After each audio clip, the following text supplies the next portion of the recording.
నేనండి మీ వదిన మనం తక్కువ టైంలో, తక్కువ ఇంగ్రీడియెంట్స్‌తో ఎక్కువ టేస్టీగా, ఎక్కువ క్రంచీగా అయ్యే మిర్చి బజ్జీలు మీరు తయారు చేయాలి అనుకుంటున్నారా? అయితే మరి మీరు నా వీడియోని చూడక తప్పదు మరి.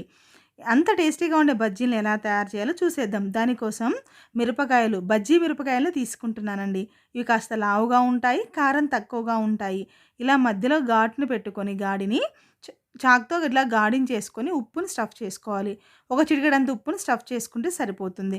ఇవి కారం తక్కువగా ఉంటాయి కాబట్టి నేను సీడ్స్‌ని తీయకుండా అంటే విత్తనాలను తీయకుండా ఉప్పును డైరెక్ట్‌గా రాసుకుంటున్నాను.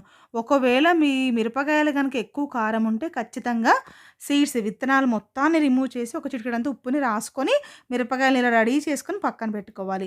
ఇలా మనం ఉప్పు రాసుకోవడం వల్ల ఆ ఉప్పు మిరపకాయకి కూడా పట్టి మనం తినేటప్పుడు చాలా టేస్టీగా ఉంటుంది మన మిరపకాయ బజ్జీ. మనము పిండిని ఇంట్లోనే మరాడించుకోవాలండి. మనమే మరాడించుకున్నట్లయితే కాస్త బరకగా గ్రైండ్ చేసుకోవాలి. అప్పుడు మనం మిర్చి బజ్జీలు చాలా క్రంచీగా వచ్చి టేస్టీగా వస్తాయి.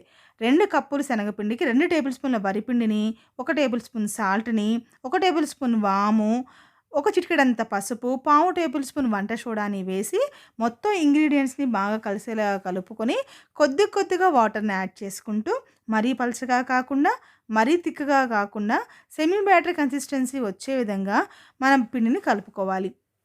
ఇలా కలుపుకోవడం వల్ల మన మిర్చి బజ్జీలు పిండి కొంచెం ఎక్కువ పట్టి మన మిరపకాయకి చాలా బావుంటుందండి. కాబట్టి ఖచ్చితంగా ఈ కన్సిస్టెన్సీ వచ్చే విధంగా పిండిని కలుపుకొని రెడీ చేసుకోవాలి.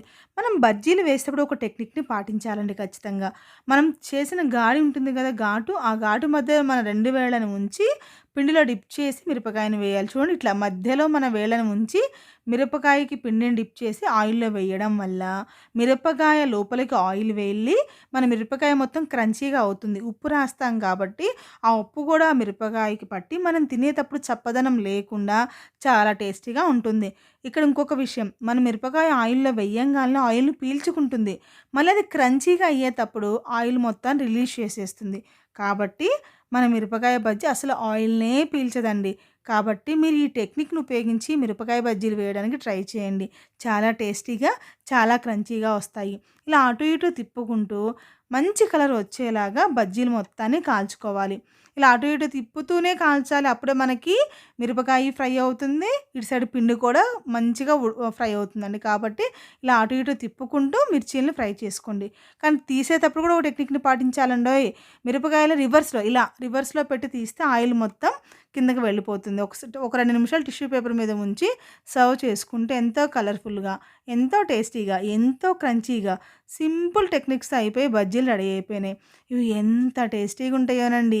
మీరు ఖచ్చితంగా ట్రై చేస్తారు కదూ! వర్షం పడేటప్పుడు ఇలాంటివి చేసుకొని తిన్నామంటే ఈ ఫుడ్ ముందు ఏ ఫుడ్ అయినా బలాదూరండి. స్టఫ్డ్ బజ్జీలు చేసుకోవాలనుకుంటే ఆనియన్స్‌ని, టమాటోస్‌ని, కొన్ని పల్లీలు, ఉప్పు, కారం, నిమ్మరసం, కొత్తిమీర ఈ మొత్తాన్ని ఒక గిన్నెలో వేసి కలిపేసి మధ్యలో స్టఫ్ చేసుకోండి. ఇలా మనం చూసారా మన మిరపకాయ ఎంత క్రంచీగా అయిందో? ఇలా క్రంచీగా అవ్వడం వల్ల ఆయిల్ అసలు పీల్చదండి. తినడానికి కూడా చాలా టేస్టీగా ఉంటుంది. ఖచ్చితంగా మీరు ఈ టిప్స్‌ని పాటిస్తూ మిరపకాయ బజ్జీలు ట్రై చేసి మీ ఇంటిల్లపాదికి తినిపించండి. మీకెలా కుదిరాయో నాకు కామెంట్ చేయండి. అన్నట్లు మన ఛానెల్‌ని సబ్స్క్రైబ్ చేసుకోవడం అస్సలు